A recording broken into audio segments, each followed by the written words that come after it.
তোমাদের সাথে শেয়ার করব মেলার মতো করে পাপড়ি চাটের রেসিপি। মেলায় গেলে পাপড়ি চাট খাই না এরকম মানুষ খুব কমই পাওয়া যাবে। আর ঘরোয়া কিছু উপকরণ দিয়ে মেলার মতো করেই পাপড়ি চাটের রেসিপিটি আজকে তোমাদের সাথে শেয়ার করতে চলে এসেছি।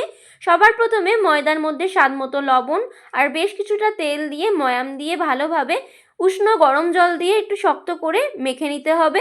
তারপরে ময়দাটাকে রেস্টে রেখে দিতে হবে আর সেই ফাঁকে সেদ্ধ করে রাখা আলুটাকে টুকরো টুকরো করে কেটে নিতে হবে। ময়দাটাকে মিনিট 15-20 রেস্টে রাখার পরেতে সেগুলো থেকে ছোট ছোট করে লেচি কেটে নিয়ে পাপড়ির মতো করে বেলে নিতে হবে। আর যাতে না এটা ফুলে ওঠে তার জন্য কাঁটা চামচে করে ফুটো ফুটো করে দিতে হবে। এরপরে গরম তেলের মধ্যে ভেজে নিতে হবে। আর এই সাথে স্বাদ সব থেকে ভালো হবে যদি পাপড়িগুলো ভাজার সময় দু একটা খেয়ে নাও, তাই আমি খেয়ে নিলাম।